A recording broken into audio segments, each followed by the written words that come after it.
বাবারা, ও গো আমার পর্দার আড়ালের মা খালা, ও যুবক ভাইয়েরা, দিলখানা একটু নরম করে দিয়া আমার আল্লাহকে একটু ভয় করে আমার আল্লাহকে খুশি করার জন্য একটা বার বাবা দিলখানা নরম করে দিবেন। আমার আল্লাহ বলে, বান্দা রে, ওরে বান্দা, তোকে বড় দুর্বল করে সৃষ্টি করেছি রে বান্দা। আল্লাহ কোরআনে বলছেন, খুলিকাল ইনসানু দাঈফা। আমার আল্লাহ বলে, আমি ইনসানকে বড় দুর্বল করে সৃষ্টি করেছি। এখন বাবা গো, আমার আল্লাহ বলে বড় দুর্বল করে সৃষ্টি করেছি। আমার আল্লাহ বলে, ও বান্দা, আমি যেমন তোকে দুর্বল করে সৃষ্টি করেছি রে বান্দা, এই দুর্বল করে সৃষ্টি করার কারণে তোর প্রতি আমার মায়াটাও বেশি। জোরে বলেন সুবহানাল্লাহ। ভাই, আল্লাহ বলছে, বান্দা তোকে আমি দুর্বল করে সৃষ্টি করেছি। কোরআন, খলিকাল ইনসানু দাঈফা, মানুষকে বড় দুর্বল করে আল্লাহ সৃষ্টি করেছে। এই দুর্বলের উপরে আমরা কেমন দুর্বল? একটা মুরগির বাচ্চার কাছেও আমরা দুর্বল। কারণ কেমন করে? একটা মুরগি, মা মুরগির পেটের তলে যদি ডিম দেওয়া যায়, 21, 22, 23 দিনের মাথায় ডিমটা ফুটে বাচ্চা উঠে নাকি? হ্যাঁ, এই বাচ্চাটা রাত্রিবেলায় ডিম থেকে বের হলো, সকালবেলায় আপনি ছেড়ে দেন। সকালবেলায় ছেড়ে দেওয়ার পরে দেখবেন মায়ের সাথে হেঁটে বেড়ায়। হ্যাঁ, খেতে পারে না, তারপরেও ঠুকরাইতে থাকে। হ্যাঁ ব্রাদার ইসলাম, আমরা মায়ের পেটে থাকি 10 মাস, কেউ 8 মাস, কেউ 8.5 মাস, কেউ 9 মাস, কেউ 9.5 মাস। এতদিন থাকার পরে যখন দুনিয়াতে আসলাম, মুরগির বাচ্চার মতন হেঁটে বেড়াই না কি করি? নিজের বিবেক আল্লাহ দিয়েছে, বিবেক দিয়ে একটু চিন্তা করে দেখেন। আমার আল্লাহ বলে, বান্দা রে, ওরে বান্দা, তোকে বড় দুর্বল করে সৃষ্টি করেছি রে বান্দা, আমি তোর আল্লাহ। ওরে বান্দা, তোর প্রতি আমার মহব্বতটা বেশি। ওরে বান্দা, তুই মনে করছিস আমার চাইতে তোর মা জননী তোকে বেশি ভালোবাসে। ওরে বান্দা, তুই মনে করছিস আমার চাইতে তোর বাবা তোকে বেশি ভালোবাসে। ওরে বান্দা, তুই মনে করছিস আমার চাইতে তোর বিবি তোকে বেশি ভালোবাসে। না রে বান্দা, না,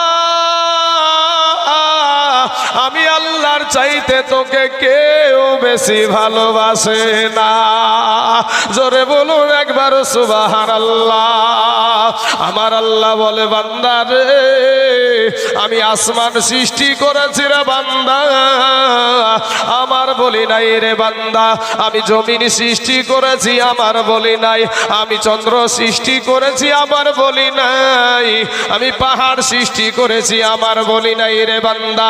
ওরে বান্দা, তুই হলি আমার। জোরে বলুন বাবাজি, আমার সোনা মানিকেরা, রে আমার জমশেদপুরের মুসলমানেরা, একটা বার চিন্তা করে দেখেন, আল্লাহ আপনার বিবেক দিয়েছে, এই বিবেকের আদালত দিয়ে চিন্তা করে দেখেন। ভাই রে, গুনার কারণে আমাদের হাত না পাক, গুনার কারণে আমাদের চোখ না পাক, গুনার কারণে আমাদের জিহ্বা না পাক, গুনার কারণে আমাদের কান না পাক, গুনার কারণে আমাদের অন্তরটা না পাক। ও মুসলমান, আজ আমাদের গোপনের গুনাহ যদি আমাদের মা জানতে পারতো, আমাদের বাবা যদি জানতে পারতো, বাইরে মা সন্তান বলে পরিচয় দিত না, বাবা সন্তান বলে পরিচয় দিত না। পরের বিবি সেও তালাক নিয়ে বাপের বাড়ি চলে যেত। কিন্তু যুবক রে, আমার আল্লাহ এত গুনাহ জানা সত্ত্বেও আমার আল্লাহ পাক তোমার রুজি বন্ধ করে নাই। আমার আল্লাহ বলে, বান্দা রে, তোর সব গুনার খবর আমি আল্লাহ জানি, কিন্তু বান্দা, এরপরেও তোর আমি রুজি বন্ধ করি নাই, এরপরেও আমি তোর বাতাস বন্ধ করি নাই, এরপরেও তোকে আমি সূর্যের আলো বন্ধ করে দিই নাই, আমার দুনিয়া থেকে আমি বাইরে ফালায়া দিই না। কারণ হলো বান্দা, আমি আল্লাহর কাছে তওবা করে ক্ষমা চাইলে আমি আল্লাহ তোর জীবনের সব গুনাহ মাফ করে দিব। জোরে বলেন সুবহানাল্লাহ। হে মুসলমান,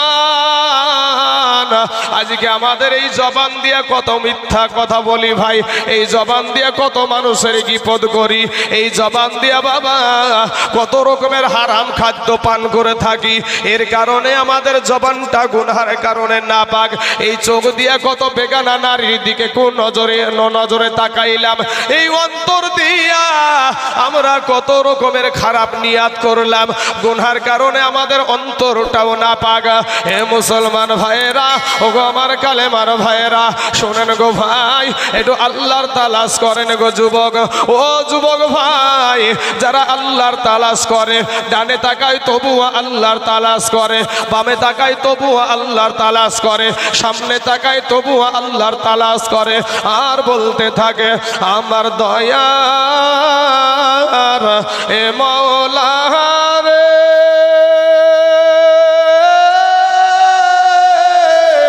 আমার মায়ার মাবুদ রে, কোথায় গেলে পাইব তোমার ঠিকানা,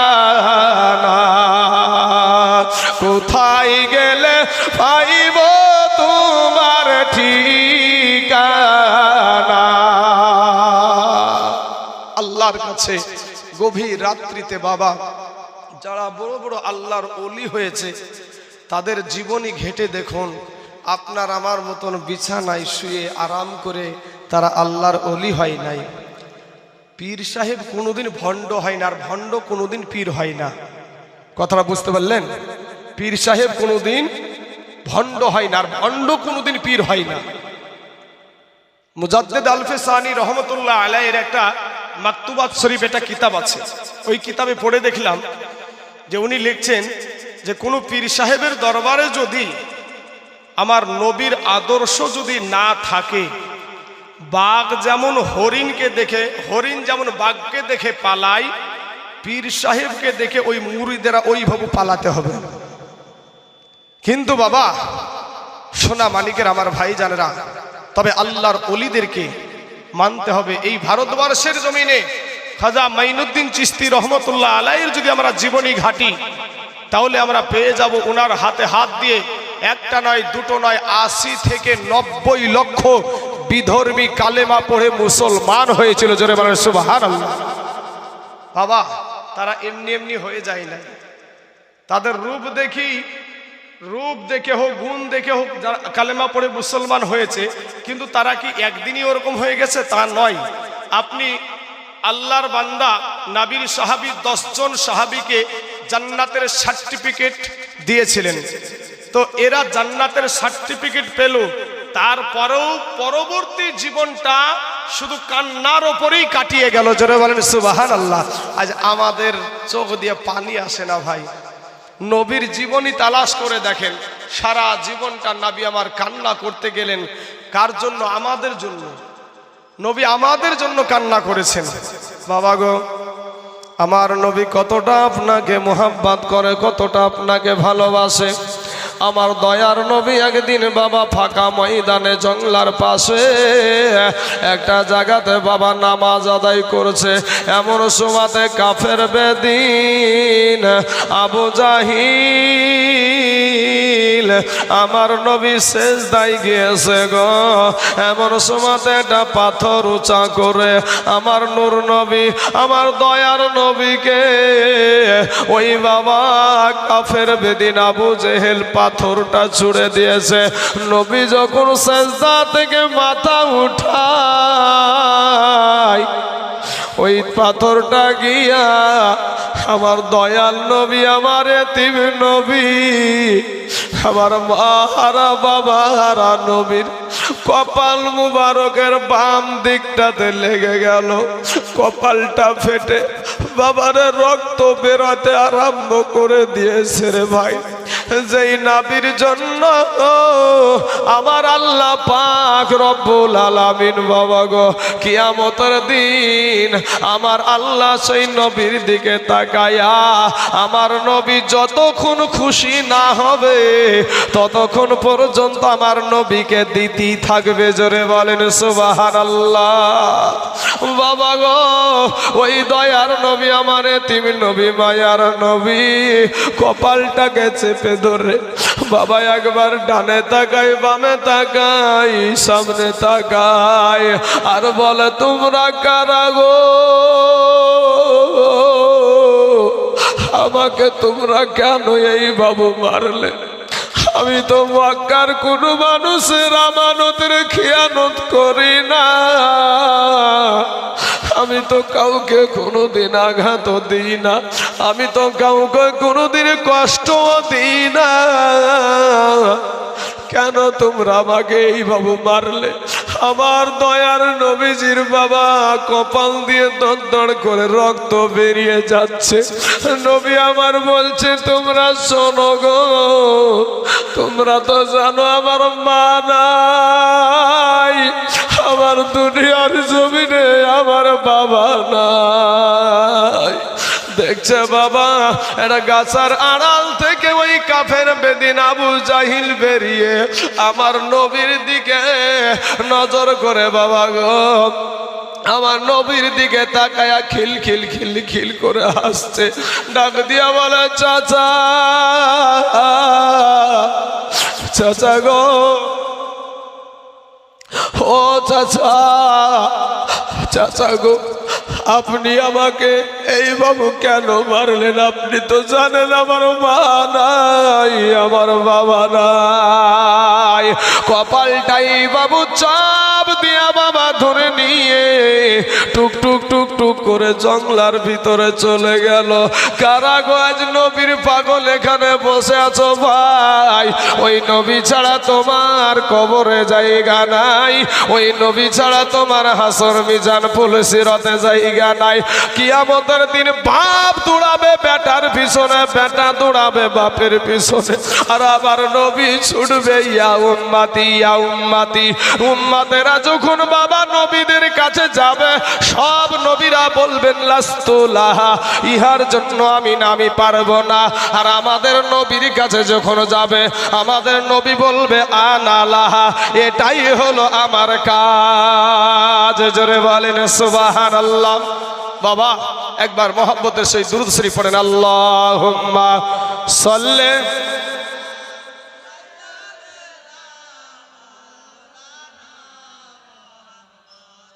ওয়া আলা আলি সাইয়্যিদিনা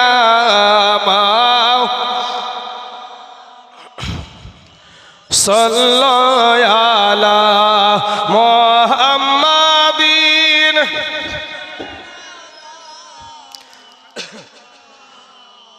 হরদম জাবান। কুসুম গরম পানি হবে না, একটু কুসুম গরম পানি হবে না। হরদম জবান সে নিকালো শাফি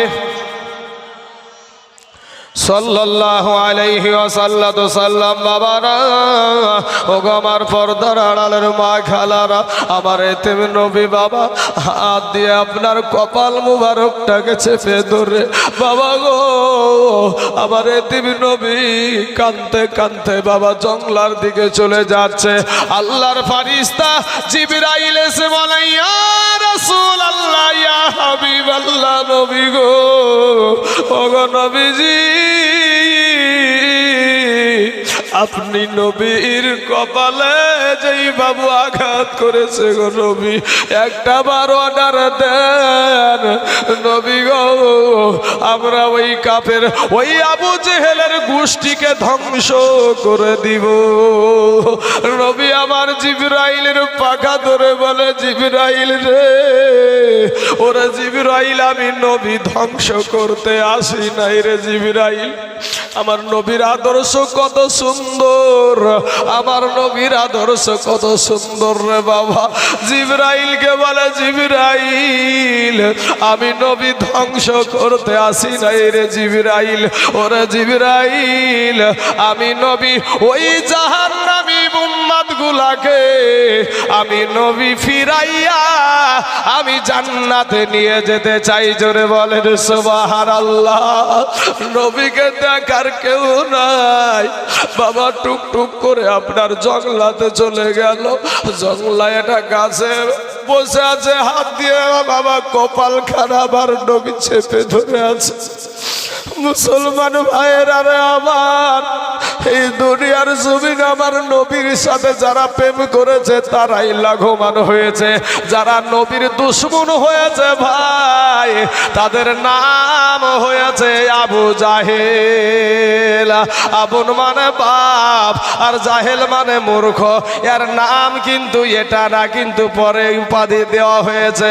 মুসলমান আমার ভাইয়েরা গো, এবার বাবা আমার নবীর কষ্টে, আমার নবীজির চোখের পানি দেখে, কপালের রক্ত দেখে বনের পশুগুলা পর্যন্ত আর ঠিক থাকতে পারলো না। আস্তে আস্তে আমার নবীকে ঘেরাও করে নিয়েছে রে বাবা। হরিণগুলার চোখ দিয়ে বাজার নয়নে পানি ঝরে। বাঘ বাঘের জায়গাতে আকাশের দিকে তাকায়া দেখে সমস্ত পাখিগুলা এসে আমার নবীর কাছে হাজির হয়ে গেছে। বাবা গো, জিবরাইলকে একটা ডাক দিয়ে বলছে, জিবরাইল রে আমার কপালে আঘাত করেছে রে জিবরাইল, এর কারণে তোমার মায়া লেগেছে, বনের পশুদের মায়া লেগেছে। ওরে জিবরাইল আমার আল্লাহর কি মায়া লাগেনি?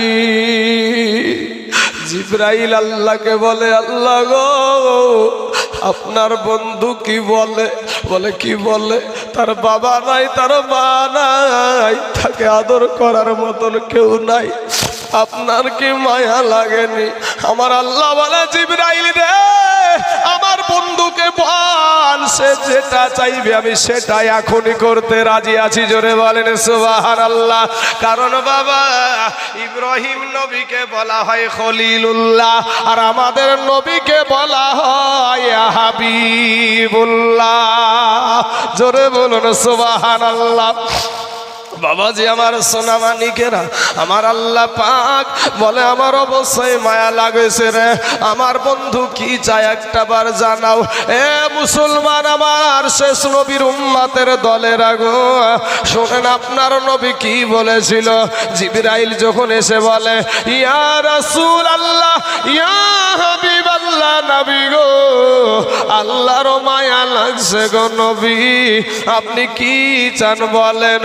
আমার নবী বলেছিল, আল্লাহ গো ওরে জিবরাইল বল আমার আল্লাহকে গিয়ে বল আমার এই রক্তের বিনিময়ে আমার গুনাহগার উম্মতের জামিন দিবেনি। জোরে বলুন সুবহানাল্লাহ। জিবরাইল গিয়ে বলে, আল্লাহ আল্লাহ গো তোমার বন্ধু কিচ্ছু চাই না, তার উম্মতের জন্য নাজাত চাই। আমরা সেই উম্মত বাবা, আমরা সেই উম্মত। ওগো আমার কালেমার ভাইয়েরা, এ যুবকেরা, রে আমার পর্দার আড়ালের মা খালা, এই দুনিয়াটা কিছুই না রে মুমিন। আমার আল্লাহ বলেছিল, জিবরাইল রে আমার বন্ধু কিয়ামতের দিন যাকে চাইবে তাকে নিয়ে জান্নাতে যাবে, আমি আল্লাহ বাধা দিব না। জোরে বলেন সুবহানাল্লাহ। আল্লাহুম্মা সাল্লি।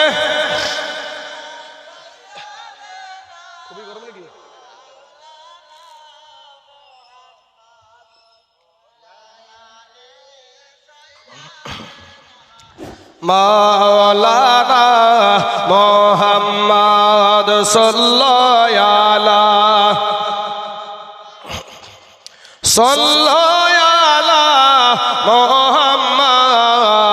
সাল্লাল্লাহু আলাইহি ওয়াসাল্লাম। সাল্লাল্লাহু আলাইহি সাল্লাম আমার কাছে দুইখানা স্লিপ এসেছে, দুইখানা স্লিপ এসেছে।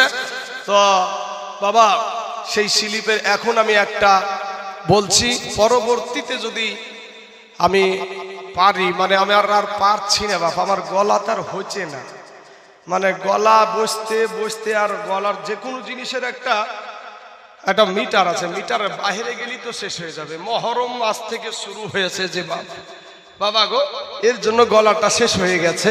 তো ভাই তোমাদের আবদার, যারাই স্লিপটা লিখেছো তোমাদের আবদার এখন আমি একটা বলছি, একটা শেষের দিকে একটা বলার চেষ্টা করব, যদি আমি আমার সেই রকম বলার মতন সমর্থন থাকে ইনশাল্লাহ বলার চেষ্টা করব। আপনি আমার জান গো নবীজি, আপনি আমার জান ও নবীজি, আপনি এই মানুষগুলার জান। জোরে বলেন তিনি একবার সুবহানাল্লাহ। আপনারা যতগুলো মুসলমান আছেন যদি সুবহানাল্লাহ বলেন থরথর করে কাঁপবে গো স্টেজ। হ্যাঁ, কর্ণাটকের একজন মহিলার আল্লাহু আকবারের ধ্বনিতে যদি গোটা পৃথিবী কাঁপে, তো এতগুলো মুসলমান নবীর সাথে প্রেম করতে পারো না ভাই? যত নেতার পিছনে, যত মৌলবীর পিছনে, যত বক্তার পিছনে, যত ইমামের পিছনে, যত মুফতির পিছনে, যত শাইখুল হাদিসের পিছনে ঘুরছো, সবার ভুল আছে, কিন্তু আমার নবীর কোনো ভুল নাই। জোরে বলে সুবহানাল্লাহ। আমার নবীর কোনো ভুল আছে ভাই? আমরা কেউ বুকে হাত দিয়ে বলতে পারবো যে আমি জীবনে কোনোদিন বেগানা নারীর দিকে খারাপ নজরে তাকাইনি? পারবো? হ্যাঁ, আমার কোন পার্টির নেতা, আমার ইমাম সাহেব, আমার মুফতি সাহেব, আমার পীর সাহেব, কেউ বলতে পারবো না। কিন্তু সারা পৃথিবীর মুসলমান বুকে হাত দিয়ে বলতে পারে যে আমাদের যিনি নবী জনাবে মুহাম্মদুর রাসূলুল্লাহ জীবনে কোনোদিন একটা ভুল কাজ করে নাই, তার আগেও কোনো গুনাহ ছিল না, পরেও কোনো গুনাহ ছিল না। সেই নবীর উম্মত আমরা।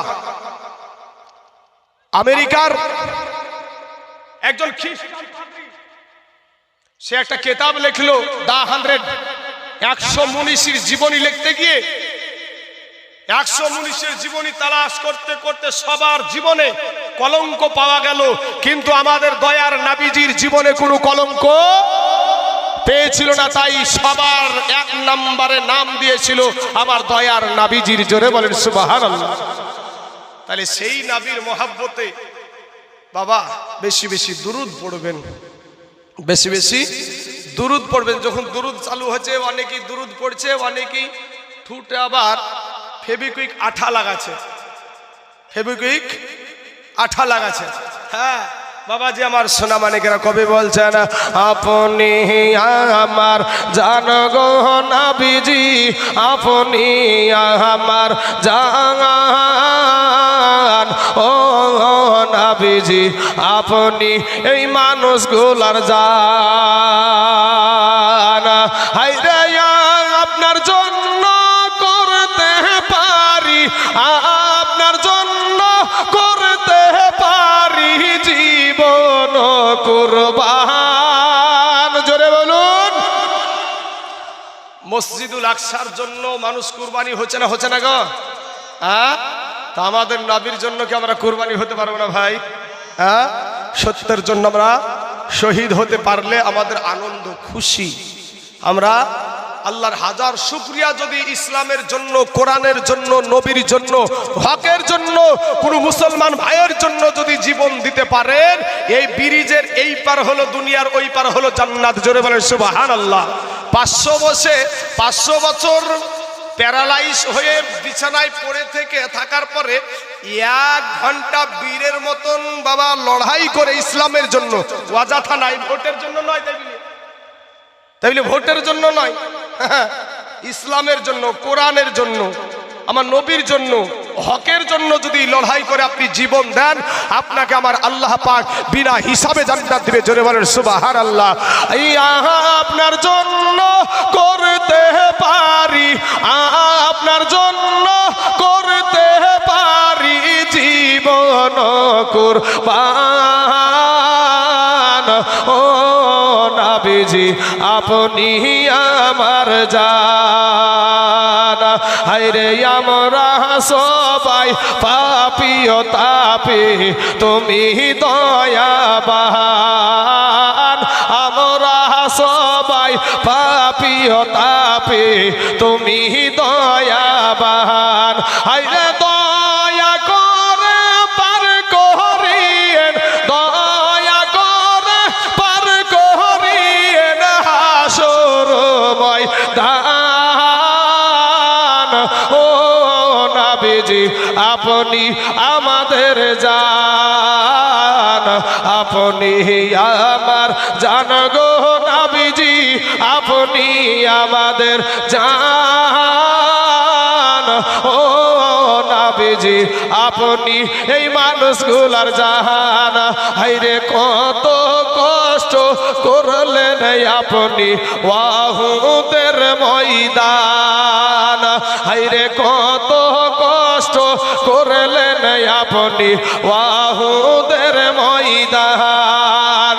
হায়রে দন্দান মুবারক করল শহীদ, দন্দান মুবারক করল শহীদ কাফের বেঈমান। ও নবীজি আপনি এই মানুষগুলার জান। জোরে বলেন সুবহানাল্লাহ। আমি এবার আমার নবী উম্মতের প্রতি কত যে মায়া করেছেন এই বিষয়টা অনেক বিষয় আছে, অনেক হিস্টোরি আছে, সংক্ষিপ্ত আকারে একটু দিলাম। আর একটা বিষয় আপনাদেরকে বলি, যারা আপনারা বলছেন যে হুজুর আপনার এই গজলটা শুনতে চাই, শোনার চাইতে শোনার নাম ঈমান নয়, মানার নাম হলো ঈমান। এই গজল শুনে যদি নবীর আদর্শটা যদি মালা করে নিতে পারো, কবর হাসর মিজান পুলিশরাত সব জায়গায় পার হতে পারবা। আর গজল শুনবা তারপরে আমল করবা না, এতে তোমার কোনো কাজ হবে না। কিন্তু আমার যুবক ভাই যারা দাঁড়িয়ে আছেন, আমার কমিটির ভাইদেরকে বলবো, ভাই পিছনে যারা দাঁড়িয়ে আছে তাদের একটু জায়গার ব্যবস্থা করে দিলে ভালো হয়, কারণ পাগুলা কষ্ট দিয়ে লাভ নাই। আর যদি ফাঁকা জায়গা থাকে আপনাদেরকে বসার অনুরোধ করছি আমি ভাই, যদি ফাঁকা জায়গা থাকে আপনাদেরকে। আর এমনই ব্যাপার যে ওখান থেকে বসে গেলে আর বক্তাকে দেখতে পাবে না, বসে গেলে আর বক্তা না দেখতে পেলে ওয়াজ শুনতে আর ভালো লাগে না। হ্যাঁ বাবাজি, আমার সোনামানিকের, আমার যুবকদের সঙ্গে এবার আমার একটু কথা, কয়েকটা মিনিট। আমার যুবক ভাই, তুমি আমার কালেমার ভাই, তুমি আমার মুসলমান ভাই। আমাকে যদি কেউ কোনো বিধর্মী আঘাত করে, তোমার যেমন কলজেতে আঘাত লাগবে আমারও তেমন লাগবে। আমি এখানে এসেছি, এখান থেকে যেতে গিয়ে আমি আপনাদের এই এলাকাতেই বাবাজি, আমার মৌত যে কোনো মুহূর্তে হতে পারে। আল্লাহ যদি চাই যে একে বাড়ি যেতে দেব না, বাড়ি যেতে আমি পারবো না। তবে আপনাদের এই এলাকাতে এককালীন আমি এসেছিলাম, করিমপুরের পাশে লাটনা বলে একটা জায়গা আছে, হ্যাঁ আছে, ওই লাটনাতে আমি একবার এসেছিলাম। তো রাত্রি যেতে যেতে আমার রাত্রি মোটাই 12টা বেজে গিয়েছিল। আপনার ওখান থেকে বেরিয়ে রাস্তার যাওয়ার টাইমে, মানে জলঙ্গি সোজা যাওয়ার টাইমে বাম পাশে একটা তেল পাম্প আছে। ওই তেল পাম্পে, আমি কথাটা প্রকাশ করছি না আমার মুসলমান ভাই ইশারাতে বুঝেন, আমাকেও চেষ্টা করেছিল, কিন্তু ইজ্জতের মালিক হলো, ইজ্জতের মালিক আল্লাহ। কেউ যেটা দেখে না সেটা দেখে কে? কেউ যেটা শুনে না সেটা শুনে কে? সবাই বলে আমায় ভালো, আমি জানি কি আমার মনের গোপন কথা জানে আল্লাহ জি। আলোতে আধারে নির্জনেতে কোথা কি করেছো তুমি সব জানে সে। ভাই শোনা, আপনার আমার নদিয়ার কালেমার ভাই, পৃথিবীর বুকে যেখানে মুসলমান আছে না কেন, সেখান থেকে, সেই জায়গা থেকে মুসলমানদের খারাপ সংবাদ শুনলে প্রত্যেকটা মুসলমানের রক্তক্ষরণ হয়। কিন্তু আমাদের সমাজে একটা স্লোগান আছে, ধর্ম যার যার, উৎসব কি আছে না ভাই? ধর্ম যার যার, উৎসব সবার। এখন আমি এই এতগুলা দর্শককে বলছি, ভাই এই নদিয়াতে যে এত দর্শক হয় আমি জানতাম না। আমি গতবার এসেছিলাম এখানে, কিন্তু সময় আমি বেশি দিতে পেরেছিলাম না, কারণ এই জালসাটা আমাকে জোরবারি দিয়েছিল গত বছর, আর এবার আমার মসজিদে গিয়ে ডেট নিয়ে এসেছে। তো বাবা, তো এত মানুষ যে হয় আমি জানতাম না আপনাদের এখানে। তো আপনাদের কাছে আমার একটা প্রশ্ন, যে আপনারা যারা এই স্লোগানকে মেনে নিয়েছেন যে ধর্ম যার যার উৎসব সবার, এখন আপনাদেরকে যদি বলি বিহা যার যার বউ সবার মেনে নেবেন কি ভাবছি, মানা যাবে? যদি আমরা বলি বিহা যার যার বউ সবার মানবেন, কে কে মানবেন একটু হাত তুলেন দিনি। কে কে মানবেন না একবার হাত উঠান দিনি। কে কে মানবেন না একবার হাত উঠান। কে কে মানবেন না? যারা হাত তুলছেন এরা ভাই মানবে তোর বউকে সবাইকে দিবি নাকি? কে কে দিবেন না একবার হাত উঠান। নারায়ে তাকবীর, নারায়ে রিসালাত। যারা হাত তুললো না তারা নিজেকে চালাক মনে করছিস ভাই। এই জমিনটাও কিয়ামতের দিন সাক্ষী দিবে। এই জমিনটাও কিয়ামতের দিন সাক্ষী দিবে ভাই গো। তাহলে আমার যেমন বিয়ে আমারই বউ, ফসল জমি যার যার ফসল সবার মেনে নিবে, গাছ যার যার ফল সবার মেনে নেওয়া যাবে? মেনে নেওয়া যাবে না। তাহলে বাবাজি ধর্ম আমার, উৎসব আমার। আমার ঈদগাহ ময়দানে কোনো হিন্দু ভাই তো এসে তারা বিশৃঙ্খলা সৃষ্টি করে নাই। আমার জুমার দিন শুক্রবারের দিন এসে কোনো হিন্দু ভাই এসে তো আমার জুমার নামাজে বিশৃঙ্খলা সৃষ্টি করে নাই। তুমি কেমন কুলাঙ্গার সন্তান যে তুমি একটা মুসলমানের ছেলে হয়ে, তুমি একটা কালেমা পড়া মুসলমানের সন্তান হয়ে, তোমার বাবা মুসলমান, তোমার দাদা মুসলমান, তোমার মা মুসলমান, তোমার 14 গোষ্ঠী মুসলমান, এরপরও তুমি দুর্গা পূজাতে যে উলঙ্গা হয়ে নাচো। হ্যাঁ, এখন যদি বলতে যাই যে ধর্ম নিয়ে, কোরআনে আল্লাহ বলেছে লাকুম দীনুকুম ওয়ালিয়া দিন, ধর্ম নিয়ে বাড়ি বাড়ি করা যাবে না, দলিল দিয়ে দিল আপনাকে একেবারে, এখন কি করবেন? তো ওখানে ওই আয়াতটা দেখতে পাচ্ছে, তার আগেও যে আরো কিছু আয়াত আছে, তখন ওর চোখে বাপ ঠাটা পড়ে। তখন ওর চোখে ঠাটা পড়ে। কিসের জন্য ওই আয়াতটা নাজিল হলো, কেন হলো, এর তাৎপর্য কি, এর বিশ্লেষণ কি, এর ব্যাখ্যা কি, এটা দেখা নাই। আমার যুবক ভাইয়েরা শুনো, তোমার মতন যুবকেরা, তোমার মতন যুবকেরা আমার নবীর পাশে দাঁড়িয়ে রক্ত দিয়ে বিবিকে বিধবা করে সন্তানকে এতিম করে দিয়া এই ইসলামকে প্রতিষ্ঠিত করেছে। জোরে বলেন সুবহানাল্লাহ। আমার ভাই জানেন, বলতে আমি একটু বাধ্যই হলাম, যে নিয়মটা আমি বলি যে আপনাদের এই এলাকাতে মাইকটার আওয়াজ খুব সুন্দর হচ্ছে, খুবই সুন্দর হচ্ছে, কিন্তু আমার ভাইজান বক্তার জন্য কোনো বক্স করেনি বা কোনো জায়গা করেনি, মানে বক্সগুলোও দিয়েছে সামনে, যা বক্তার দিকে যা, এই ওদের দিকে যা, কারণ বক্তাকে খেপানোর জন্য বক্সের প্রয়োজন হয় দুই পাশে, অত দূরে না, এই পাশাপাশি থাকতে হয়। এখন আর কিছু করার নাই, এখন কিছু করার দরকার নাই। এর পরবর্তীতে জালসাতে ভাই বক্তা যেন বক্সের আওয়াজ পাই সেই দিকে নজর রাখবা, নাইলে বক্তা একটা জালসা করে দ্বিতীয় জালসা করতে পারবে না। বাবাজি আমার সোনামানিকেরা, এমনও ওখানে যখন বক্সটা বাজছে এই মানুষগুলার অসুবিধা হচ্ছে না গো? হ্যাঁ, ওখানে যখনই বক্সটা বাজছে ওই মানুষগুলোর অসুবিধা হচ্ছে, কিন্তু যখন এখানে থাকতো কোনো রকমের অসুবিধা হতো না। বক্সের আওয়াজটা চলে আসতো বক্তার কানে, বক্তা তখন আরো খেলবে। হ্যাঁ, বুঝতে হয় বিষয়গুলা। ভাই আমার সোনামানিকেরা, এই যুবকেরা, তোমাদের জন্য আমি এই বিষয়টা শুধু তুলে ধরছি, শুধু তোমাদের জন্য, আমার যুবক ভাইদের জন্য। এখানে অনেক যুবক, আর আমি জানি যে এখানে যতগুলো কাজ করছে যুবকেরা এত সুন্দরভাবে এটাকে পরিচালনা করছে, সেই দিকটা আমি দেখলাম, তো খুব সুন্দর লাগলো। আমার যুবক ভাইদেরকে আল্লাহ হেদায়াত দান করুক, সবাই বলেন আমিন। যুবকদের জন্য আমরা সবাই দোয়া করব, সবাই বলেন আমিন। বাবাজি ও যুবকেরা, তোমরা এবার একটু দিলখানা নরম করে দেবা। ছোট্ট একটা জীবনী আপনাদেরকে বলি। মুতার প্রান্তরে যুদ্ধ হবে, লড়াই হবে। তো ওইদিকে রোমান সৈন্য হলো 2 লক্ষ, আর আমার নবীজি মুসলমানদের সৈন্য হলো, সাহাবারা ছিল মাত্র 3000। কয় হাজার গো? 3000। আর ওদিকে 2 লক্ষ রোমান সৈন্য। এই রোমান সৈন্য সাথে 3000 যে আমার নবীজি সৈন্য বানালেন, এর ভিতরে আবার 3টা সেনাপতি বানালেন। কয়টা সেনাপতি লাগে? একজন। নবী বানায়া দিলেন তিনজন। তাহলে এখানে বোঝা যায় যে নবীজি জানতেন যে এরা তিনজনের ভিতরে একজনও ফিরবে না, এটা নবীজি জানতেন। নবীজির পালক পুত্র, নবীজির পালক পুত্র যার নাম পালক পুত্র যায়েদকে বললেন দাঁড়িয়ে যাও। যুদ্ধের ময়দানের প্রধান সেনাপতি রাখলেন তার পালক পুত্র যায়েদকে, দাঁড়িয়ে গেলেন।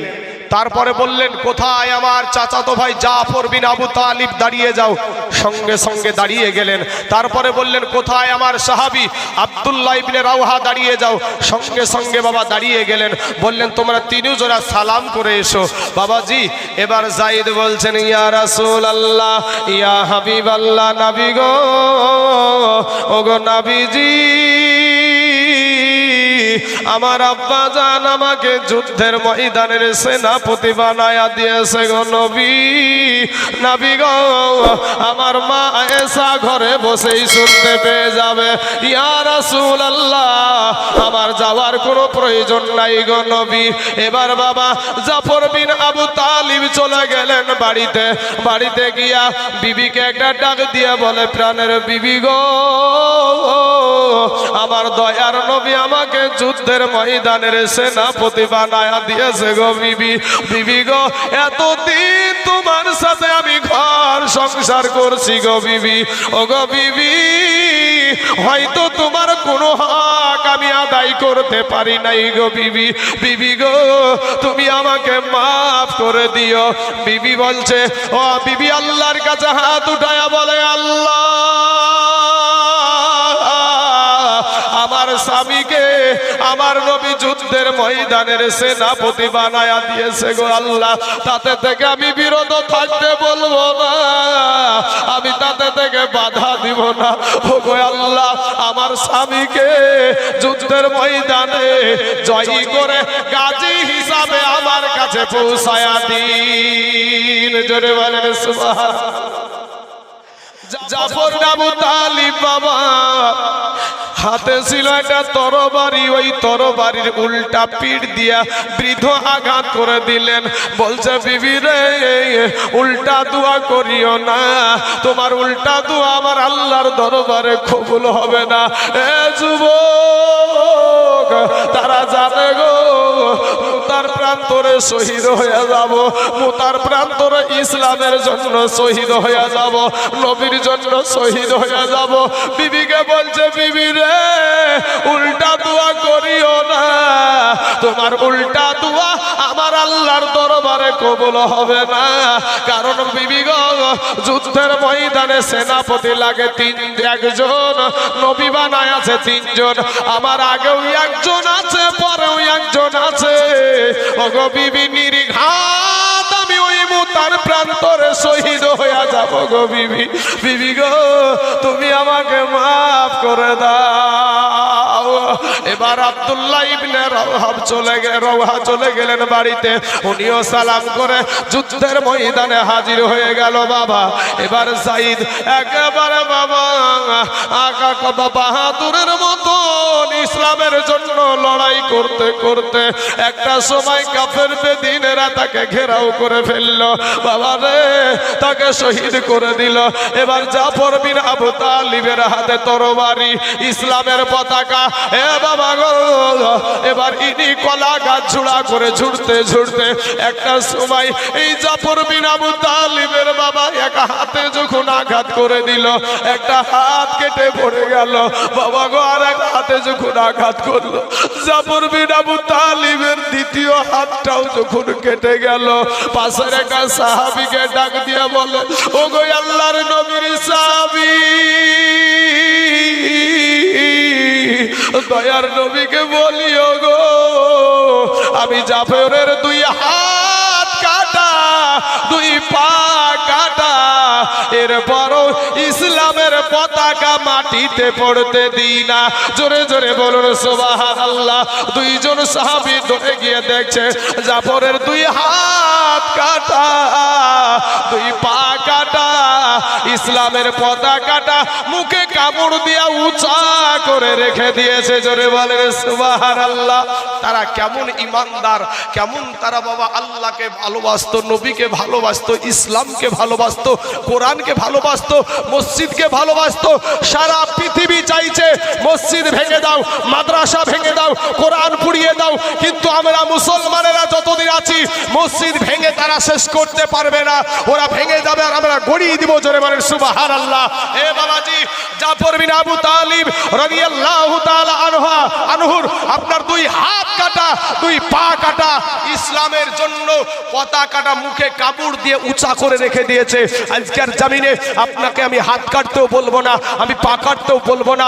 গত রাত্রিতে বাবা আমি ছিলাম চোপড়া থানা, এখান থেকে মোটামুটি 500 কিলোমিটার রাস্তা। সেখানে আমি বাবাজি কোনো জায়গায় আপনার 50,000 করে বলি, কোনো জায়গায় 40 বলি, কোনো জায়গায় 20 বলি। ভাই আমি আপনাদেরকে বলি, আপনাদেরকে জীবন দিতে হবে না, আপনাদেরকে জান দিতে হবে না। আজ আপনাদের আদিরা মসজিদের জন্য, এই ওক্তিয়া মসজিদের জন্য বাবাজি মাত্র 10,000 টাকা আল্লাহর ঘরের জন্য আপনাদের কাছে আবদার করলো। ও ভাই শোনা, আমার আব্বা জানেন, আমার পর্দার আড়ালের মা খালারা, যুবক ভাইয়েরা গো, আপনাদেরকে আমি জীবন দিতে বলছি না, আদিনা মসজিদের জন্য 10,000 টাকার একটা বান্দা ইনশাআল্লাহ, কোন আল্লাহর বান্দা, কোন আল্লাহর বান্দি, কোন যুবক ভাই, কোন ডাক্তার মাস্টার, কোন মেম্বার, হ্যাঁ কোন প্রধান